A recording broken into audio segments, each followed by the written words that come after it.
j'espère que vous allez tous et toutes très bien. On se retrouve aujourd'hui dans cette nouvelle vidéo YouTube qui, je ne vous le cache pas, me fait un petit peu peur. J'ai un petit peu peur de la filmer parce que pour moi ça veut vraiment dire me mettre à nu, vous parler d'un sujet qui est à la fois très personnel et pour autant très sociétal également. Qui touche, vous allez le voir comme je vais l'expliquer dans cette vidéo, plus d'une femme sur 10 en France. Donc ça touche forcément au moins une femme que vous connaissez dans votre entourage, que ce soit votre mère, une cousine, une amie, une sœur, etc. Aujourd'hui, on va parler du sujet du syndrome des ovaires polykystiques, le SOPK. Cette vidéo va être divisée en 4 chapitres. Tout d'abord, je vais vous expliquer qu'est-ce que c'est que le SOPK, parce que c'est vraiment une maladie hormonale très peu connue. La plupart des gens ne savent même pas ce que ça veut dire. Dans la deuxième partie de cette vidéo, je vais vous expliquer un petit peu ma propre histoire, mon historique, comment je me suis rendu compte que j'avais le SOPK, au bout de combien de temps, etc. Je pense que ça pourra vraiment faire écho à de nombreuses personnes. La troisième partie, c'est spécifiquement mon cheminement médical, mon cheminement de diagnostic, etc. Comment il s'est passé, comment il se passe, est-ce que j'ai trouvé des solutions, est-ce qu'il y a des solutions à cette maladie. Et ensuite, la dernière partie, je vais parler de ce que je souhaite faire à l'avenir, comment j'imagine en fait un petit peu à l'avenir vivre avec mon SOPK, etc. Avant de démarrer complètement cette vidéo, je tiens quand même à préciser évidemment que je ne suis pas docteur, je ne suis pas médecin, je n'ai jamais fait d'études de médecine, donc tout ce que je vais dire ici, c'est à la fois ou bien des expériences personnelles que j'ai vécues avec le SOPK, ou bien des choses que j'ai recherchées sur internet. Évidemment, il peut y avoir des propos de ma part qui sont un petit peu bancals, parce que je ne suis pas une professionnelle de santé, je me suis simplement informée sur les revues scientifiques, sur les associations spécifiques sur le SOPK. Donc voilà, je tenais quand même à le préciser. Qu'est-ce que le SOPK ? Donc le SOPK, c'est l'abréviation du syndrome des ovaires polykystiques. Il faut savoir que c'est une maladie hormonale qui touche plus d'une femme sur 10 en âge de procréer en France aujourd'hui.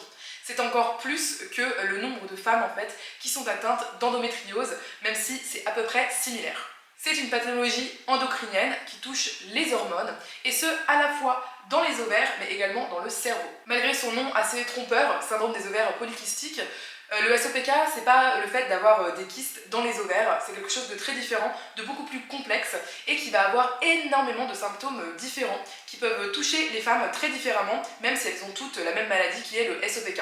Dans ces nombreux symptômes différents, certains sont liés à une résistance à l'insuline, c'est pas le cas de tous, mais c'est souvent un petit peu le nerf de la guerre, cette résistance à l'insuline, qui va faire subir aux femmes énormément de symptômes différents. Parmi ces symptômes, on peut compter les cycles irréguliers, les cycles de règles irréguliers. Ça, c'est vraiment quelque chose qui touche énormément en général les femmes qui ont le SOPK, mais également des troubles de la fertilité. Il faut vraiment savoir que le SOPK, c'est la première cause d'infertilité en France. Alors, contrairement à l'endométriose, c'est pas en fait une pathologie qui va venir abîmer durablement l'utérus, etc. Mais c'est plutôt un syndrome en réalité qui va en fait empêcher d'ovuler, assez simplement, et de ce fait, c'est compliqué de procréer. Parmi les symptômes, on a aussi la fatigue chronique, la dépression. Il faut savoir que les femmes qui sont touchées par le SOPK, malheureusement, sont plus enclines à souhaiter mettre fin à leur vie plutôt que les autres femmes, parce que vraiment il y a cette dépression qui est latente. Alors encore une fois, tout ce que je dis, c'est pas pour toutes les femmes qui ont le SOPK, c'est l'ensemble un petit peu des symptômes, et encore plus que ce que je vais dire, qui peuvent toucher une femme qui a le SOPK. On a également des complications métaboliques, telles que la perte ou la prise de poids. Ça, c'est vraiment quelque chose qui touche beaucoup de femmes, ce sentiment en fait de prendre du poids de façon démesurée par rapport à son alimentation. On peut aussi parler des risques de diabète qui sont augmentés, mais également les risques de maladies cardiovasculaires. Un autre symptôme, c'est l'alopécie androgénique, je crois qu'on dit comme ça. En gros, c'est le fait de perdre des cheveux, notamment sur les tempes. On a aussi l'hirsutisme, donc le fait d'avoir une pilosité plus développée que ce que les femmes ont en général. On a les migraines. Beaucoup de femmes qui ont le SOPK sont touchées très régulièrement par des migraines qui sont très fortes, très intenses. Également des règles douloureuses, mais aussi des insomnies. Et enfin, une propension plus importante à avoir le TDPM, le trouble dysmorphique prémenstruel. Et ça, c'est encore une pathologie encore différente qui s'inclut régulièrement dans le SOPK, mais pas à chaque fois. Et qui va justement en fait faire des sortes de SPM, donc des syndromes prémenstruels, mais vraiment hardcore, hyper puissants, que ce soit à la fois d'un point de vue psychologique, donc avec la dépression chronique que je vous listais, mais également d'un point de vue physique, avec vraiment des symptômes en fait prémenstruels qui vont être très douloureux, notamment au niveau de la poitrine qui est très tendue, au niveau des maux de ventre, etc. etc. Pourquoi cette intro ? Pourquoi vous expliquer un petit peu les termes scientifiques scientifiques, les termes un petit peu de médecine, etc. Et bien pour deux raisons. D'abord parce que comme je le disais, le SOPK c'est vraiment pas du tout connu. Demandez à votre entourage, faites le test, est-ce que tu sais ce que c'est que le SOPK? La plupart des gens vont vous dire je ne sais même pas de quoi tu parles, je n'ai jamais entendu ces lettres à la suite. Et ensuite la seconde raison c'est que en fait il y a une grande errance médicale chez les personnes, chez les femmes qui sont atteintes de SOPK. Il y a une moyenne de 7 ans d'errance médicale, c'est-à-dire qu'à partir du moment où on a les premiers symptômes jusqu'au moment où en fait le corps médical va nous dire effectivement vous êtes atteinte du SOPK, il se passe en moyenne 7 ans. Personnellement ça a pris 9 ans alors que j'allais consulter très régulièrement et que pendant des années et des années et des années, malgré le fait que je listais mes symptômes, on m'a dit en fait, des médecins, des docteurs, etc. m'ont dit que je n'avais rien. Donc je pense qu'après avoir listé les symptômes que je viens de vous lister, même si personnellement je ne les ai pas tous, il y en a quand même un certain nombre, un grand nombre même que j'ai dans mon quotidien, je pense qu'on peut dire que le SOPK ce n'est pas rien. Et s'il y a des docteurs ou des médecins qui me regardent aujourd'hui, je pense que ce serait intéressant également de prendre en compte cela, d'arrêter de dire aux femmes qu'elles n'ont rien, alors que si elles viennent me consulter, c'est qu'elles ont quelque chose et potentiellement qu'elles ne sont pas responsables. Ça y est, ça commence, je sens que je parle déjà des sujets sensibles, le sang me monte un petit peu à la tête, comme je vous l'ai dit, c'est vraiment une vidéo pour moi qui va être à cœur ouvert, c'est important pour moi de faire de la prévention et c'est important pour moi de lier ça à ma propre expérience personnelle, parce que je pense que c'est toujours intéressant en fait d'avoir de l'empathie pour l'autre et je pense qu'on aurait tout à y gagner en fait à communiquer de façon sensible les uns les unes avec les autres. Maintenant vous allez me dire, ok Andrea, on sait à peu près ce que c'est que le SOPK, on commence à comprendre un petit peu avec tout ce que tu nous as expliqué, mais quelles sont les solutions au SOPK? Eh bien il faut savoir que dans notre immense chance, il n'y a pas de traitement spécifique qui existe aujourd'hui contre le SOPK. Alors on pourrait discuter longtemps de quelle est la raison pour laquelle il n'y a pas de traitement spécifique, ou même quelles sont les raisons pour lesquelles il n'y a pas de traitement spécifique. Et je pense que c'est multiple, je pense que c'est un syndrome, une maladie qui est peut-être effectivement difficile en fait à prendre en charge du fait que ça touche beaucoup les hormones. Je pense également qu'il y a un désintérêt globalement de la médecine historique par rapport aux problèmes dits féminins, donc aux problèmes qui vont plus toucher les femmes au niveau de leurs hormones, etc. Il y a aussi, je pense, un grand manque de connaissances dans la population de cette maladie, ce qui est logique en fait, parce que si la science ne s'y intéresse pas, la population ne peut pas non plus s'y intéresser, en fait c'est assez logique, ou en tout cas ne peut pas avoir de connaissances facilement accessibles, puisque tout le monde n'a pas envie de faire des recherches scientifiques sur son quotidien, n'est-ce pas? Comme je l'ai dit juste avant dans la vidéo, il y a donc une grande errance médicale, ça dure en moyenne 7 ans avant d'être diagnostiqué lorsqu'on commence à avoir les premiers symptômes, mais il faut également savoir dans ce cadre qu'il y a plus de 50% des femmes atteintes de SOPK aujourd'hui qui ne sont toujours pas diagnostiquées. Donc il y a vraiment un gros tabou autour de ça, un gros, je ne sais pas comment dire, non-dit, etc. Et il faut aussi savoir que dans 30% des cas, le SOPK va être décelé uniquement au moment, si ce moment arrive, où la femme va vouloir procréer, va vouloir avoir des enfants. Parce que comme je l'ai dit, c'est une cause d'infertilité. Donc il y a tout à fait des femmes qui arrivent à tomber enceinte de façon tout à fait naturelle avec le SOPK, donc ils ne savent pas forcément qu'elles ont le SOPK et qui vont tomber enceinte un peu comme n'importe qui, et tant mieux, mais il y a aussi beaucoup de femmes qui n'y arrivent pas, qui donc vont consulter à ce moment-là, et potentiellement à ce moment-là, elles vont être diagnostiquées. Alors c'est hyper intéressant aussi, parce que comme je le disais avant, il y a quand même une sorte de désintérêt vraiment historique qu'on ressent encore aujourd'hui sur les maladies dites de femmes. Et en fait c'est très intéressant de voir que dans 30% des cas, c'est au moment où la femme veut un enfant, donc ça concerne potentiellement en fait quelqu'un d'autre, enfin ça concerne en tous les cas la procréation, etc. Et bien à ce moment-là, tiens, on va la diagnostiquer. C'est encore une fois quelque chose, je pense, qui est à réfléchir, à méditer et se poser la question du pourquoi. D'ailleurs, moi, on m'a souvent renvoyé à ça, un peu l'air de dire, bon bah, tant que vous voulez pas d'enfant, c'est pas grave. Ok, donc c'est pas grave que je souffre au quotidien, même si je veux pas d'enfant, enfin, vous voyez, c'est quand même assez déshumanisant, je trouve, un peu objectifiant de, bon, en fait, tant que juste vous souffrez et que votre quotidien est impacté, c'est pas très grave. Par contre, le jour où vous voudrez un enfant, ah oui, évidemment, c'est sacré, on va vous aider. On a fini le premier chapitre, je suis déjà curieuse de savoir si vous connaissiez le SOPK. Est-ce que vous aviez déjà entendu parler de ça? Est-ce que vous vous reconnaissez? Ou est-ce que même potentiellement vous avez une femme dans votre entourage où vous vous dites peut-être qu'elle aurait ça? N'hésitez pas à me le dire en commentaire, au moins si vous connaissiez ce terme. Comme ça je saurais à peu près le nombre de personnes qui connaissaient avant de cliquer sur cette vidéo. Pour la deuxième partie de cette vidéo, je vais vous parler de mon histoire personnelle. Donc là ça va être quelque chose de beaucoup plus à cœur ouvert, de beaucoup moins scientifique, etc. Je vais vous parler de mon propre cheminement. Comment j'ai découvert que j'avais le SOPK, quels étaient mes symptômes, etc. Donc on va commencer par le commencement. J'ai eu mes règles à l'âge de 16 ans et demi, ce qui est relativement tardif aujourd'hui pour avoir ces règles. Donc j'ai eu mes règles à cet âge-là et j'ai eu mes règles, je pense, comme toute jeune fille qui a ses règles. Donc la première fois en général c'est un petit peu douloureux, c'est un gros bouleversement pour le corps, etc. Jusque là rien de totalement anormal. j'ai tout de suite eu des syndromes prémenstruels qui étaient très très forts. J'avais très mal au ventre, mais uniquement le jour où j'allais avoir mes règles ou bien la veille, donc c'était assez court en termes de temps.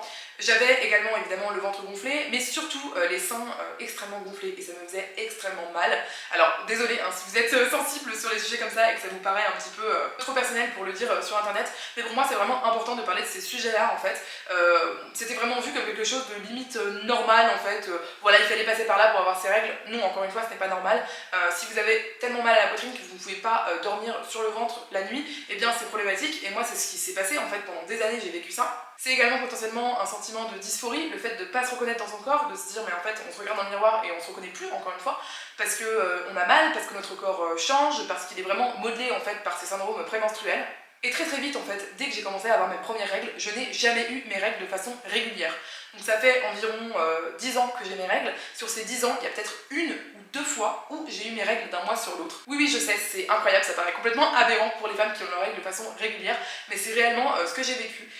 Et donc j'ai mes règles en général tous les 2 à 10, 11 mois. Ça m'est déjà arrivé vraiment d'attendre 9, 10 mois avant de réavoir mes règles. C'est pour vous dire vraiment à quel point le symptôme vraiment principal chez moi, c'est l'absence de règles, en plus des SPM qui sont vraiment très forts et qui peuvent du coup durer très longtemps. Parce qu'en fait, entre le moment potentiellement de l'ovulation et le moment où on va avoir ses règles, déjà on n'est pas tout à fait sûr d'avoir ses règles une fois qu'on a ovulé. C'est très curieux, mais en fait des fois on a tous les symptômes sur le fait qu'on ovule, donc on commence à avoir des SPM, etc. Et finalement on n'a jamais ses règles. On a aussi des fois où on ovule, etc. Et en fait les règles mettent vraiment du temps à venir, ce qui fait qu'on peut avoir des SPM hyper intenses qui vont toucher à la fois le corps et l'humeur, en fait, le cerveau, pendant par exemple 3 semaines, 4 semaines, etc. Alors que chez une femme qui va être réglée normalement, eh bien les SPM vont durer en général uniquement quelques jours, on va dire entre 2 et maximum 5 jours. Donc là je pense que déjà avec tous les symptômes que je vous ai listés dans la première partie de la vidéo et avec ce que je vous explique là, je pense que vous commencez déjà à comprendre à quel point le SOPK peut être handicapant au quotidien, handicapant pour ses relations sociales, que ce soit avec ses amis, avec sa famille ou dans son couple, handicapant également pour la vie de tous les jours, pour réaliser les tâches de tous les jours. Si on a de la fatigue chronique, ce qui m'est déjà arrivé, eh bien on est obligé de choisir le matin entre se laver les cheveux et aller promener son chien par exemple, et après on peut plus rien faire d'autre parce qu'on est juste épuisé. C'est vraiment une fatigue qui fait que vous dormez 8, 9 heures, 10 heures par nuit, vous vous réveillez, vous êtes épuisé. Également l'aspect mental, la potentielle dépression ou en tous les cas symptômes dépressifs que peut amener le SOPK, notamment avec le TDPM du coup, que moi j'ai aussi personnellement. Donc c'est vraiment perte d'appétence pour toutes les activités quotidiennes de la vie, difficulté à se lever le matin, difficulté à communiquer avec les autres, difficulté à voir la beauté de la vie, etc. C'est également des disputes régulières en fait, des sautes d'humeur, des disputes avec ses collègues au travail, des disputes avec son amoureux ou son amoureuse, des disputes avec ses amis, etc. Un isolement social qui fait qu'en fait personne ne vous comprend parce que vous-même potentiellement vous ne vous comprenez pas, vous-même vous ne savez pas en fait que vos sautes d'humeur elles sont liées potentiellement à votre SOPK ou votre TDPM et donc vous vous disputez au travail, vous avez potentiellement des problèmes là-bas, vous vous disputez avec votre amoureux il vous comprend pas, vous comprenez pas pourquoi lui il n'est pas plus empathique, etc. Tout ça en fait c'est vraiment un flou permanent dans lequel on est en tant que femme lorsqu'on a le SOPK jusqu'au moment où on est diagnostiqué. Et encore, une fois qu'on est diagnostiqué, il faut nous-mêmes mettre l'effort, s'intéresser, lire la littérature scientifique, se rapprocher d'associations, se rapprocher de femmes qui ont aussi le SOPK pour comprendre en fait un petit peu ce que c'est que le SOPK, pourquoi on a ça, et générer une empathie qu'on peut avoir envers nous-mêmes pour ensuite nous exprimer en fait auprès des autres pour leur dire bah voilà, je suis désolée, je suis hyper irritable, mais c'est parce que j'ai mes SPM, j'ai mon TDPM, j'ai mon SOPK. Voilà pourquoi je suis hyper irritable, c'est pas volontaire, mais vraiment, sache que c'est encore plus difficile pour moi que ça ne l'est pour toi. Donc en plus du coup de ces règles irrégulières, de ces SPM qui étaient très forts et très intenses, si je vous parle de mon histoire, il faut également que je vous parle de mon errance médicale. Il faut savoir qu'à partir du moment où j'ai eu mes règles, donc 16 ans et demi, j'ai été envoyée chez la gynécologue. J'ai eu la chance d'avoir une maman qui m'a vraiment accompagnée là-dedans, et donc j'ai été envoyée chez la gynécologue. De là, j'ai pu expliquer un petit peu comment je vivais mes règles, qu'est-ce qui se passait en fait dans mon corps, est-ce que j'avais mes règles régulièrement ou pas, etc. etc. Au bout d'un moment, quand même, alors les premières fois, les gynécos vous disent en général oui, oui, c'est normal, c'est le début, c'est pareil un peu pour tout le monde, etc. Et puis au bout d'un moment, c'est plus le début en fait. Ça fait plus quelques mois que vous avez eu vos premières règles, ça fait quelques années. Donc vous y retournez et puis vous dites en fait, voilà, encore une fois, vos symptômes, etc. Et moi je me suis retrouvée face à des personnes qui m'ont encore une fois dit que je n'avais rien. Donc je suis revenue chez moi en disant bah je n'ai rien. Ma mère avait les mêmes symptômes que moi, ma grand-mère avait les mêmes symptômes que moi, ce qui fait qu'elles n'ont jamais été diagnostiquées, ni ma mère ni ma grand-mère. Et donc de ce fait, bah en fait moi j'étais baignée dans le fait que potentiellement, oui c'était normal. Si vous voulez, si vous n'allez pas sur les réseaux sociaux, si vous lisez pas la littérature scientifique, etc., vous pouvez pas forcément savoir, parce qu'encore une fois c'est un sujet tabou dont on ne parle pas. Même les femmes entre elles en parlent assez peu, potentiellement, ou en tout cas quand on est jeune, voilà, à 18 ans, etc., c'est des sujets qu'on aborde moins que 10 ans plus tard entre femmes. J'ai malgré tout quand même fait une batterie de tests, énormément de tests. J'ai fait des examens gynécologiques, évidemment, comme je vous l'ai expliqué. J'ai fait des échographies, j'ai fait des prises de sang, même des prises de sang que je devais faire obligatoirement le premier jour de mes règles ou le second jour de mes règles. Prises de sang qui m'ont amené à tomber dans les pommes. Je sais pas si vous vous rendez compte, en fait. J'ai vécu des trucs vraiment genre, j'ai été observée un peu sous tous les angles. J'amène tout chez ma professionnelle de santé, chez ma gynécologue. Je lui montre tous les examens. Et j'ai cette personne qui me dit, eh bien écoutez, tout est normal, vous n'avez rien.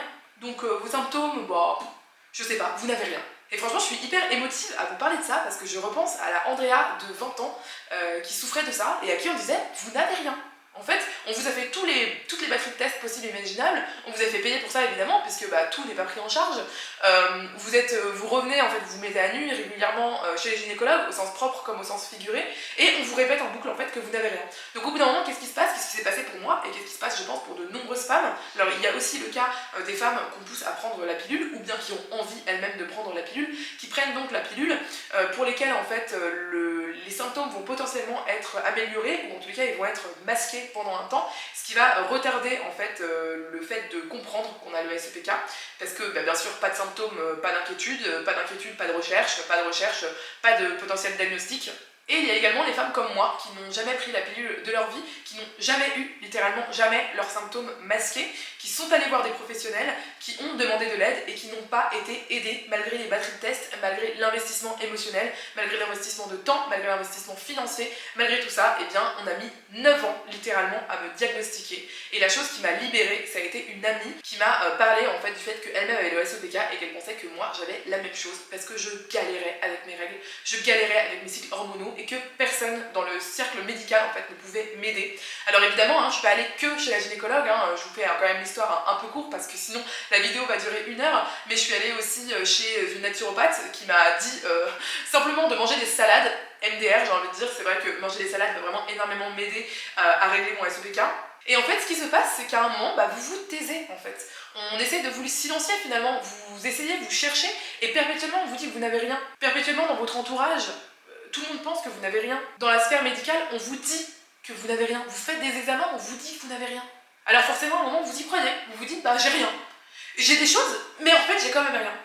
Et puis c'est la fatigue aussi qui s'installe, vous voyez. C'est vraiment la fatigue de cette recherche perpétuelle et de ne pas trouver, en fait. Et surtout qu'on vous répète en boucle que vous n'avez rien, que c'est pas grand-chose, etc. Et c'est fatigant. C'est fatigant, donc au final, qu'est-ce qu'on fait? Bah, on y croit. On y croit qu'on n'a rien et on finit par abandonner les recherches et par vivre avec.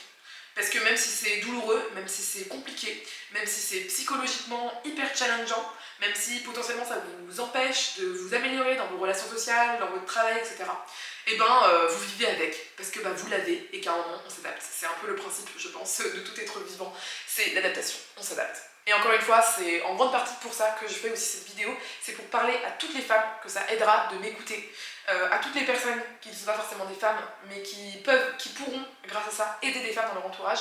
Vraiment, s'il vous plaît, écoutez les femmes, écoutez-les quand elles disent qu'elles souffrent en fait, parce que c'est juste pas rien. Je pense que je peux paraître énervée dans cette vidéo, je suis pas énervée contre vous, bien évidemment, vous êtes ma petite communauté d'amour, mais je pense que vous comprenez en fait, je suis énervée contre le système qui silencie perpétuellement les femmes lorsqu'elles ont des problèmes de santé. Donc on arrive à mes 25 ans, littéralement 9 ans plus tard que mes premières règles, où je discute donc avec cette ex-amie qui m'explique qu'elle a le SOPK. Elle en souffrait énormément, elle avait de l'hirsutisme, elle avait des troubles digestifs énormes, c'est-à-dire qu'elle pouvait à peine se nourrir sans souffrir le martyre au niveau de l'estomac. Elle était complètement empêchée dans sa vie de tous les jours avec une fatigue chronique, etc. Elle ne pouvait carrément limite plus aller travailler, vraiment c'était devenu quelque chose qui était dramatique et qui avait été, de ce que j'ai compris, déclenché en fait aussi fort par une grande période de stress qu'elle avait eue. Et je lui explique en fait mes propres problèmes, je lui explique mon absence de règles, je lui explique tous les symptômes que je vous ai expliqués jusqu'à maintenant, et encore à l'époque il y avait plein de symptômes desquels j'avais pas conscience Parce que en fait, quand on remet pas le puzzle en fait dans l'ordre, potentiellement on peut se dire oui, ouais, je suis un peu fatiguée, oui, j'ai l'impression que j'ai pas envie de sortir de mon lit le matin, oui, le soir quand je me couche, j'ai l'impression que je suis une MERDE, je me traite de tous les noms et je sais même pas pourquoi j'ai ces pensées noires, machin, mais en fait on a du mal à mettre le puzzle ensemble alors qu'en réalité c'est pas normal. Je lui explique tout ça, on parle de cœur à cœur, de femme à femme, et elle me dit, écoute, sincèrement, je pense que tu as le SOPK, en tous les cas, c'est probable, je te conseille de consulter un endocrinologue spécialisé dans la gynécologie. Déjà là, comment j'aurais fait dans ma vie si j'avais pas eu cette femme qui m'avait expliqué ça, pour savoir que je devais consulter cette personne-là. Parce qu'en fait, si vous voulez, moi je consultais des gynécologues, j'en ai consulté plusieurs, je savais plus qui consultait en fait, parce que les gynécologues me disaient que je n'avais rien. Mais en fait, les gynécologues ne sont pas potentiellement formés, pas potentiellement intéressés, il faut le dire aussi, par le SOPK. Et il y a trop peu en fait de matériel médical aujourd'hui, trop peu d'intérêt pour ce sujet-là, pour que un gynécologue un petit peu entre guillemets lambda, ou pour qu'en tout cas tous les gynécologues soient vraiment formés sur ce sujet-là, ou les sages-femmes d'ailleurs. Et donc cette amie m'a dit, surtout consulte un endocrinologue spécialisé dans la gynécologie. Donc c'est ce que j'ai fait, je suis allée sur Doctolib, j'ai cherché, etc. Et là, on arrive à, du coup, 2021, mon premier rendez-vous chez cet endocrinologue. Donc j'arrive chez l'endocrinologue et je lui explique, comme je vous ai expliqué à vous, tous mes symptômes, tous mes problèmes, depuis combien de temps ça dure, etc. Cet endocrinologue me fait un espèce de dossier assez précis. Il me pose des questions sur mes antécédents familiaux, sur mes antécédents, voilà, au niveau de ce qu'ont eu ma grand-mère, ma mère, etc. Il me pose des questions aussi sur mes habitudes alimentaires, mes habitudes de vie, etc. Et il me dit, écoutez, je suis à peu près sûre que vous avez le SOPK, on va faire une batterie de tests, vous revenez me voir et vous allez pouvoir comme ça être diagnostiqué du SOPK. Et moi, je vais vous prescrire deux choses. Donc la première chose qu'il m'a prescrite, c'est une poudre qui s'appelle la Zitolia, qui est une poudre avec tout un ensemble de vitamines à prendre 1 à 2 fois par jour, et qui se prend en fait pour aider en gros à combattre la résistance à l'insuline, avec lequel en fait est très lié le SOPK. Bon, c'est encore une fois des choses un peu compliquées que je ne saurais pas expliquer aussi bien que si j'étais professionnelle de santé, mais en tous les cas en gros c'est à peu près ça. Donc cette poudre là elle aide, et en plus il m'a dit écoutez, il y a quand même quelques recherches scientifiques qui sont faites sur le sujet, moi ce que je vous invite à faire c'est de marcher tous les jours, au minimum 30 minutes, de façon continue et rapidement. Juste pour info, j'ai fait des recherches de mon côté après ça, et si vous ne marchez pas rapidement, c'est pas grave, vous n'êtes pas obligé de marcher hyper rapidement, vous pouvez marcher moins rapidement, et dans ce cas là il faut marcher 45 minutes sans interruption.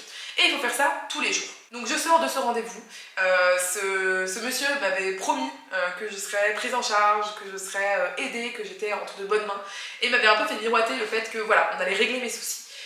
Je lui demande si j'ai du poids à perdre, parce que c'est quelque chose qui est un peu dit dans le milieu, même si en réalité c'est faux, mais bon ça on en parlera après. Si mon poids est adéquat, il me dit non, il n'y a aucun poids à perdre, etc. Et donc je sors de ce rendez-vous, mais rafraîchie, heureuse de me dire ça fait 9 ans, je suis enfin diagnostiquée du SOPK, ou presque. Donc je fais mes examens médicaux, je suis effectivement diagnostiquée du SOPK, j'y retourne une seconde fois parce qu'il m'avait dit voilà, mettez en place ce que je vous ai dit de mettre en place, donc la poudre et la marche, revenez me voir et vous me dites si ça marche pas, etc. J'ai mis en place les conseils de l'endocrinologue et ça a marché pour moi. Oui, oui, ça a marché, mais pendant 1 ou 2 mois. Et après, tout est redevenu exactement comme avant. Voire pire d'ailleurs, parce que cette période-là, j'étais un peu dans une période boule de neige où j'avais l'impression que les symptômes étaient de plus en plus hard, quoi. Il faut vraiment que je souligne que dans une période comme ça, psychologiquement, c'est extrêmement dur. En fait, on vous dit, je vous prends en main, je vais vous aider à guérir, faites ça, vous allez guérir. Vous le faites et vous ne guérissez pas. Qu'est-ce qui se passe dans ces cas-là? Il y a une culpabilisation évidemment qui se met en place.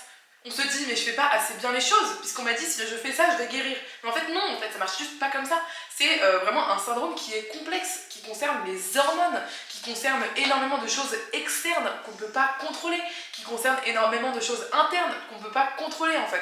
Et ça encore une fois, vous allez les voir, je suis retournée du coup voir cet endocrinologue, comme il m'avait demandé de le faire, et déjà j'arrive au deuxième rendez-vous et il me dit pourquoi vous venez me voir? Je lui dis parce que je suis venue vous voir une première fois, j'ai fait ce que vous m'aviez dit de faire, et puis de toute façon vous m'aviez dit de venir vous voir pour confirmer les diagnostics de SOPK, et puis pour voir si ça fonctionnait, et en l'occurrence ça fonctionne pas. Et vraiment, le gars ne comprenait pas pourquoi j'ai revenais le voir, alors que c'est lui-même qui m'a demandé de revenir le voir. Donc déjà, à partir de ce moment-là, les choses sont allées vraiment de mal en pis très clairement. Le second rendez-vous, en fait, il me dit pas grand chose. Alors, il me diagnostique quand même du TDPM, donc le trouble dysmorphique prémenstruel. Je vous mettrai dans la description de cette vidéo, juste en dessous, le lien d'un article scientifique très court, très clair sur qu'est-ce que c'est que le TDPM. Et il y a énormément de femmes qui sont touchées par le TDPM, donc très clairement, encore une fois, si vous pensez ne pas être concerné, ou même si vous n'êtes pas une femme, je vous invite très chaleureusement à lire quand même ces 2 pages, je crois, d'articles scientifiques qui sont vraiment pas très compliqués, pour juste au moins comprendre ce que c'est, ou même juste l'intro pour savoir ce que c'est. Donc il me diagnostique du TDPM, il me dit effectivement c'est pas normal que vous vous sentiez comme une MERDE le soir quand vous vous couchez dans votre lit et que vous avez juste envie de vous enterrer à 6 pieds sous terre. Donc pour ça je lui suis reconnaissante, hein, en plus du fait qu'il m'ait quand même diagnostiqué du SOPK, ce que personne n'a su faire pendant 9 ans, donc c'est quand même pas mal. Mais en fait à partir de là vraiment c'est allé de mal en pis, c'est-à-dire qu'il n'a fait que me répéter ce qu'il me disait déjà. Il n'a pas avoué en fait qu'il n'y avait pas de traitement pour cette maladie, chose qu'à l'époque je ne savais pas, je ne savais pas qu'il n'y avait pas de traitement pour le SOPK. Et en fait je pense que la médecine traditionnelle a un petit peu du mal, vous voyez, à avouer en fait ses limites parfois, et là c'était très clairement le cas. Et ensuite tout ce qu'il a fait c'est me peser sur sa vieille balance et me dire que j'étais trop grosse et que je devais perdre du poids et que c'était pour ça que j'avais eu la SOPK. Donc je lui ai expliqué pourtant qu'il y a 10 ans, lorsque j'ai eu mes règles, même il y a moins de 10 ans, lorsque j'avais 19 ans, que j'étais en classe préparatoire, je pesais littéralement 15 kilos de moins qu'aujourd'hui et j'avais des symptômes hardcore de SOPK. Donc je lui explique, je lui dis je pense pas que chez moi ce soit vraiment lié au poids parce que vous voyez, lorsque j'avais 15 kilos de moins, eh bien j'avais des symptômes qui étaient tout aussi pesants, voire encore plus à l'époque, parce qu'avec le stress de la classe préparatoire, etc., je pense que ça jouait aussi beaucoup. Et en fait, il ne m'écoutait pas. Il m'a dit mais persistez. En plus à l'époque il m'avait pas bien expliqué, j'avais pas compris que c'était 30 minutes de marche vraiment suivies sur la journée. Je me suis dit bon bah je vais le refaire, etc. Et puis je le fais et ça marche toujours pas. Donc se passe encore des mois et des mois et des mois. Je reprends rendez-vous en me disant bah peut-être que cette fois-ci il y aura d'autres choses à me proposer. Parce que c'est un peu ce qui m'avait fait miroiter aussi. Il m'avait dit si vraiment ça va pas, on pourra passer sur des médicaments, sur des choses pour vous aider psychologiquement, etc. etc. Donc j'y retourne une 3e fois, et alors cette fois-ci c'était vraiment l'apothéose, j'ai envie de dire, j'y vais. Il m'accueille en ayant perdu mon dossier, donc littéralement les 30 minutes que j'avais passées lors du premier rendez-vous pour lui expliquer tout mon historique, tout mon passif, tout ça, et bien il l'avait littéralement perdu. Sachant que vraiment, j'ai passé la moitié du premier rendez-vous et que le rendez-vous coûtait 100 balles et que c'est pas du tout remboursé à 100 balles, ni par la sécu, ni par votre mutuelle, et que par ailleurs, la poudre que je dois prendre quotidiennement, etc., ça coûte assez cher, ça coûte je crois 60 € par mois, un truc comme ça, et c'est pas remboursé. Enfin vraiment, on parle de quelque chose, enfin c'est grave en fait à un moment. C'est-à-dire que si vous êtes vraiment dans le besoin en fait, vous ne pouvez pas vous permettre, jamais vous pourrez vous permettre de mettre 60 € dans quelque chose de non remboursé en fait pour votre santé. Bref, encore une fois, ça ce sera encore un autre débat, intégrer dans la politique le fait que c'est une maladie, que c'est handicapant au quotidien, et faire rembourser en fait ces choses-là, parce qu'à un moment, voilà quoi. D'ailleurs, il y a quelques années, l'endométriose était très peu connu, très peu reconnu, etc. Et il y a eu un gros boom au niveau de l'endométriose où vraiment le personnel de santé aujourd'hui est quand même beaucoup mieux formé qu'à l'époque, même si c'est pas encore parfait. Et l'endométriose a été reconnue comme justement une maladie chronique ou un truc comme ça, ce qui fait qu'on peut se faire rembourser potentiellement des choses par rapport à l'endométriose, même si j'ai ma meilleure amie qui est atteinte de ça et qui m'a dit que c'était plus compliqué que ça et que c'était pas aussi facile de se faire rembourser. Mais en tout cas, il y a quand même un pas qui a été fait. Le SOPK, autant vous dire, personne ne sait ce que c'est. Donc on est vraiment à un autre niveau quoi. Et donc cette fois-ci je retourne le voir et cette fois-ci alors qu'au premier rendez-vous je lui avais expliqué que j'étais végane, etc. Il m'avait dit c'est très bien, c'est super, vous avez un mode de vie sain, machin, etc. Au 3e rendez-vous il m'a dit vous avez le SOPK parce que vous mangez pas de viande, vous êtes végane, c'est mal, etc. Enfin vraiment c'est devenu un truc mais complètement what the fuck. Enfin je me demande comment c'est possible en fait que dans un cabinet médical ça se passe encore comme ça aujourd'hui. J'ai eu beau lui demander spécifiquement ce qu'il voulait que j'y ai en fait par rapport à la viande, parce qu'en fait absolument tous les nutriments de la viande peuvent se retrouver dans le règne végétal, donc votre corps n'a pas forcément besoin d'aliments spécifiques, il a besoin de nutriments surtout. Donc je lui demande, etc. Il était incapable de me répondre. Il ressort sa petite roue là de l'IMC en disant que je suis trop grosse et que je devrais perdre du poids, alors qu'il m'a déjà dit ça l'autre fois et que je lui ai dit que c'était un sujet qui pour moi était, c'est exclu en fait pour moi de lâcher une femme dans la nature comme ça en lui disant juste perdez du poids. Quelle que soit la façon dont vous la perdez, quel que soit votre antécédent, votre histoire, la façon dont vous êtes entouré par des médias grossophobes, etc., perdez du poids. Mais vous imaginez en fait, c'est complètement, c'était humiliant déjà d'une, et de deux, c'est complètement lâcher en fait une femme dans la nature en lui disant potentiellement vous allez peut-être tomber dans les TCA, mais c'est pas grave. Et pourtant, je lui avais expliqué dès le premier rendez-vous que j'ai été élevée en fait par une mère anorexique qui me privait de nourriture, qui cachait certaines nourritures dans les placards, qui nous traitait de voleurs et voleuses lorsqu'on allait les chercher parce qu'on avait envie de manger des choses différentes ou qu'on avait faim, etc. Donc voilà, j'ai un passif qui est quand même assez fort quand on est élevé par une mère qui est touchée par les TCA, forcément ça marque, très clairement, ça marque son historique. Donc j'avais beau lui expliquer que pour moi les régimes c'était pas possible, sinon j'allais moi aussi partir dans des TCA, c'était pas entendable pour lui, il s'en fichait un petit peu, il me disait oh là, vous pleurez quand je vous dis que vous êtes trop grosse, c'est bizarre, bah consultez une psy, comme si je le faisais pas déjà. Bref, c'est devenu vraiment du grand n'importe quoi en fait, le gars perd mon dossier, il me dit n'importe quoi sans savoir le justifier par rapport à la viande, machin et tout, il me fait culpabiliser en me disant grosso modo que si je suis toujours malade du SOPK c'est parce que je ne fais pas assez bien ces exercices. Vraiment c'est devenu un what the fuck total, ce qui fait qu'après ça, clairement, j'arrêtais pas de pleurer, j'ai vécu des périodes de TDPM qui étaient horribles, j'ai vécu 3 mois de dépression, et vraiment c'était extrêmement difficile. On en arrive à aujourd'hui. Où j'en suis aujourd'hui, comment ça se passe pour moi aujourd'hui. Alors aujourd'hui, vous l'aurez peut-être compris avec ce que j'ai dit en amont de la vidéo, je suis diagnostiquée du SOPK, mais je ne suis pas prise en charge. Pourquoi? Parce que la prise en charge du SOPK demande, pour être mise en place, énormément de charges mentales. En fait, vraiment, je trouve que le SOPK, c'est vraiment le syndrome qui demande énormément de charge mentale. C'est le syndrome qui n'est pas pris en charge et c'est le syndrome de la culpabilisation féminine, en fait. C'est vous êtes hirsute, alors moi en l'occurrence j'ai pas l'hirsutisme mais je pourrais l'avoir, vous êtes hirsute, alors finalement, en fait voilà, avoir autant de poils etc c'est pas féminin, vous êtes trop grosse, vous êtes trop maigre, vous n'avez pas vos règles, vous ne pouvez pas procréer, enfin vous voyez en fait même si tout ça c'est des clichés par rapport à la féminité etc, bah, malgré tout ça s'inscrit quand même dans un environnement, dans une société qui vous a toujours envoyé ça depuis que vous êtes enfant, ce que c'était que d'être une femme en fait, ce qui est parfois pour certaines personnes en tous les cas difficile à définir. Mais j'aimerais quand même appuyer sur le fait que le SOPK, c'est vraiment ce genre de truc mais tellement pernicieux, face auquel vous êtes potentiellement seul, le système médical ne vous aide pas, et vous êtes culpabilisé en permanence. Et moi j'ai vraiment vécu ça, et je voudrais vraiment vous dire que si vous vous sentez comme ça aujourd'hui, vous n'êtes pas seul. On est énormément à subir le SOPK, et on est ensemble. Faut pas qu'on hésite entre femmes à en parler, faut pas qu'on hésite à pousser aussi le corps médical dans ses retranchements, si on se sent la force de le faire, voilà, de leur dire en fait, de leur dire vous n'avez pas à culpabiliser, je suis malade, je ne suis pas responsable. Parce que moi c'est vraiment ce qu'on m'a dit en fait, et c'est vraiment l'une des choses aussi, en plus du coup de mon syndrome dépressif lié au SOPK, MDR, c'est aussi l'une des choses qui m'a poussée à être aussi mal à certains moments, à me dire mais qu'est-ce qui va pas avec moi en fait, qu'est-ce que je fais pas assez bien, mais en fait c'est pas de ma faute, c'est pas à moi d'être parfaite pour être en bonne santé, enfin vous voyez ce que je veux dire, la culpabilisation sur le fait d'être malade, la culpabilisation sur le fait de prendre du poids, la culpabilisation sur le fait de, je sais pas, de pas être fertile, etc. Tout ça c'est des trucs mais qui sont complètement fucked up et qui sont injustes et qu'on doit vraiment je pense communément, ensemble, par aussi notre sororité, par notre solidarité, par notre union, déconstruire, détricoter pour dire nous ne sommes pas responsables, nous sommes malades, nous méritons d'être pris en charge, etc. etc. Mais c'est vrai que du coup, j'ai un peu laissé tomber, j'ai un peu lâché l'éponge parce que vous voyez, ça fait 9 ans que je suis dedans, ça fait 9 ans que je suis pas aidée ou peu aidée. Et en plus de ça, quand on a des symptômes dépressifs, on n'a juste pas la force en fait. On se dit juste, là il faut juste que je reprenne ma vie, que je puisse retrouver de la joie dans ma vie. Donc heureusement, maintenant c'est le cas, j'ai retrouvé de la joie dans ma vie, mais aussi parce que moi ce cas m'a laissé tranquille depuis plusieurs mois, depuis 3 mois en fait, 3-4 mois. Mais je sais très bien en fait que je suis laissée tranquille aussi parce que j'ai pas eu mes règles depuis 3-4 mois et en fait au moment où je vais de nouveau ovuler, où je vais de nouveau avoir mes règles, ces symptômes ils vont se remettre en place. Donc là pour l'instant, en attendant, qu'est-ce que je fais? Je me fais accompagner d'un point de vue psy. Alors encore une fois ça coûte une fortune par mois, mais on parle de plusieurs centaines d'euros, sachant que je gagne très bien ma vie, donc voilà, on pourrait aussi en discuter de tout ça.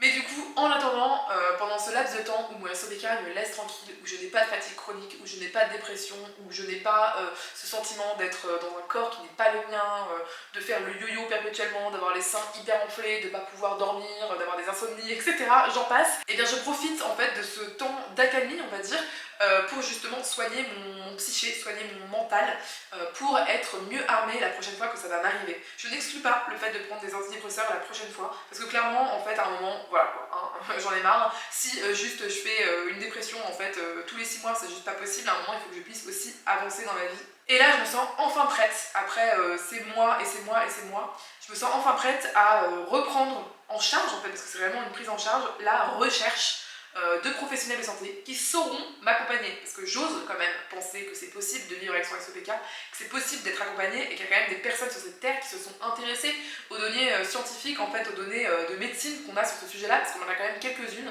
Il y a des pistes, hein, même pour l'aspect psychologique, dépression, etc. Il a été étudié scientifiquement, outre en fait les antidépresseurs, etc., que la prise de safran quotidienne peut vraiment aider à partir du moment où vous ovulez, en fait, peut vraiment vous aider à aller mieux, parce que le safran, en fait, c'est une épice qui est, entre guillemets, antidépressive. Voilà, je le dis évidemment avec des mots assez forts, hein, c'était pas aussi fort, mais en tous les cas, ça aide. Donc je sais, voilà, qu'il y a des choses qui sont mises en place et je sais que je pourrais être accompagnée. Maintenant, donc j'ai fait mes recherches, etc. Il existe des associations sur le SOPK qui pourront vous accompagner, n'hésitez pas à les contacter. Je vous mettrai encore une fois des liens en description, n'hésitez pas également à m'écrire sur Instagram, en MP, si vous avez des soucis, etc. Alors bien sûr, encore une fois, je suis pas professionnelle de santé, donc je pourrais pas non plus vous faire un diagnostic, évidemment, mais je peux quand même vous partager mes petits tips, ce que moi j'ai mis en place, etc. Parce qu'encore une fois, je pense que le partage d'expérience ne sera jamais aussi utile que maintenant entre femmes. Il y a également un documentaire qui va sortir sur le TDPM qui s'appelle Dans mon ventre. Il y a un compte Instagram qui y est affilié, donc vous pouvez également aller voir ça. Je sais qu'il existe des associations de professionnels de santé qui se regroupent spécifiquement sur les sujets d'endométriose et de SOPK. Ça, il faudrait que je le retrouve parce que j'ai un petit flyer qui traîne quelque part dans mon appartement, je me souviens plus du nom précis, mais encore une fois, où je le mettrai en description, ou écrivez-moi sur Instagram et je vous redonnerai le nom. Et je viens également aujourd'hui de découvrir, en faisant mes recherches pour cette vidéo, etc., qu'il y a un site qui s'appelle Mapato et qui en fait regroupe des professionnels de santé qui ont été particulièrement appréciés, particulièrement efficaces auprès d'une certaine population qui a une certaine pathologie. Donc même si vous n'avez pas le SOPK spécifiquement, si vous avez l'endométriose, si vous avez par exemple des problèmes de peau, type du psoriasis, si vous avez tout ce type de pathologie, si vous avez mal au ventre et que vous ne savez pas d'où ça vient, ce genre de pathologie où en fait vous n'arrivez pas en fait à trouver ce que c'est et comment vous apaiser, eh bien il existe ce site. Alors voilà, je ne l'ai pas utilisé, mais c'est vraiment en gros des professionnels de santé qui ont été conseillés par d'autres personnes qui ont ces problèmes-là. Donc imaginons des femmes qui ont le SOPK, qui ont galéré pendant des années et qui ont trouvé une personne qui les a aidées réellement sur leur SOPK et qui viennent le mettre en fait sur le site Mapato, ce qui fait que vous, quand vous cherchez SOPK, eh bien vous avez une liste de professionnels de santé vraiment conseillés par des usagers, des usagères pour en fait régler votre problème. Je ne sais pas si c'est très clair, mais je trouve que ce site a l'air très très prometteur. Mon autre objectif actuellement, c'est aussi d'avoir pour le coup de la bienveillance envers moi, de travailler sur mon stress, parce que je sais que le stress peut jouer beaucoup aussi sur la santé, etc. De me foutre la paix en fait, d'arrêter de me culpabiliser pour ce fichu SOPK que je n'ai pas choisi d'avoir, d'en fait d'être bienveillante envers moi-même, de me laisser le temps de faire ces recherches, le temps de prendre en charge cette charge mentale, tout ce temps-là en fait. Aussi de m'exprimer auprès de mes proches, voilà, de dire à mon amoureux, tout ça, c'est pas de ma faute, sois bienveillant envers moi, accompagne-moi, aide-moi, fais des recherches peut-être toi-même pour m'aider et pour me soulager, parce que cette charge mentale c'est trop pour moi et que encore une fois je suis pas responsable en fait de cette maladie. En plus mon partenaire il a d'autres problèmes de santé lui aussi qui sont chroniques, qu'il a du mal à régler potentiellement, et c'est vrai que moi j'essaye aussi de l'aider, de lui trouver des solutions, donc je trouve ça normal hein, dans le couple que les choses soient un minimum égal en fait, qu'elles soient en tout cas dans les deux sens. Donc pensez-y hein, si vous êtes une femme et que vous voyez que vous êtes beaucoup dans le care par rapport à votre partenaire de vie et que cette personne eh bien, ne vous le renvoie pas, vous pouvez aussi en discuter avec elle pour voilà, lui dire en fait j'aimerais aussi que tu m'aides parce que je me sens seule face à ça, ou bien je me sens pas capable de mettre en place les choses nécessaires. Et puis la troisième chose qui va sûrement prendre pas mal de place dans ma vie dans les prochains mois, c'est ce désir d'enfant qui chez moi grandit de plus en plus, qui dans notre couple se met de plus en plus en place et commence à devenir de plus en plus concret, et pour lequel je sais qu'on va être embêté par le SOPK. C'est logique hein, si vous voulez, la dernière fois j'ai pas eu mes règles pendant 10 mois, donc c'est tout à fait logique que ça va être compliqué pour moi de tomber enceinte. Sachez qu'il y a pour le coup, là comme par hasard bizarrement, les traitements sont très efficaces sur le fait de pouvoir en fait provoquer en fait son ovulation pour tomber enceinte plus facilement, etc. Et je cherche vraiment encore une fois à rester bienveillante envers moi-même et à me permettre en fait de prendre en fait ces traitements qui peuvent m'aider à tomber enceinte pour tout simplement eh bien, ne pas galérer et ne pas encore psychologiquement avoir des mental breakdowns, etc. parce que je galère avec mon infertilité pendant des mois voire des années. Et donc ça va être ce projet-là en fait à mettre en place petit à petit, le fait de vouloir tomber enceinte, le fait de chercher à tomber enceinte, et donc forcément de devoir prendre en charge mon SOPK à ce moment-là. Et voilà, c'est une vidéo qui aura été assez longue, qui aura été vraiment à cœur ouvert. J'ai vraiment l'intention d'ouvrir le débat sur ce sujet, enfin je sais pas si c'est un sujet qui est à débat, mais en tous les cas d'ouvrir le sujet, voilà, tout simplement, d'ouvrir le sujet, d'en parler, de vous en parler, que vous puissiez en parler aussi entre vous, qu'on fasse de cet espace commentaire sous cette vidéo un échange, une communication entre femmes ou entre personnes dans tous les cas concernées pour pouvoir vraiment en fait s'aider, s'entraider, mettre en place la sororité dans nos communautés, c'est trop important je crois. Je pense que si le sujet vous intéresse, si j'ai des échos de votre part par rapport à ce sujet, je lancerai à mon avis dans quelques semaines une foire aux questions sur ce sujet-là spécifique.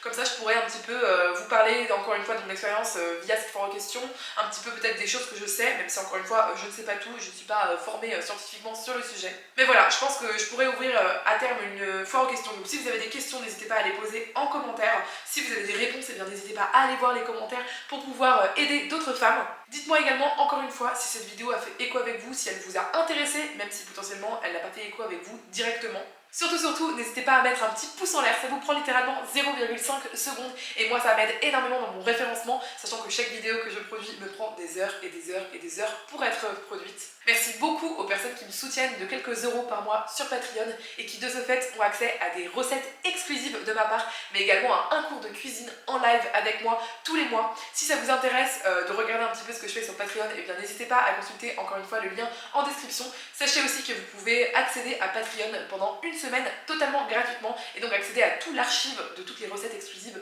que j'ai réalisées et potentiellement même si vous êtes au bon moment du mois, donc c'est la dernière semaine du mois, accéder aussi à ce cours de cuisine totalement gratuitement. Donc encore une fois, n'hésitez pas à checker ça dans la description. Merci beaucoup à mes contributrices sur Patreon. Si vous n'êtes pas encore abonné, n'hésitez pas à le faire, ça me soutient énormément également et je suis très heureuse de vous accueillir dans cette communauté. J'ai très hâte de vous retrouver dans une nouvelle vidéo et d'ici là, je vous dis à bientôt!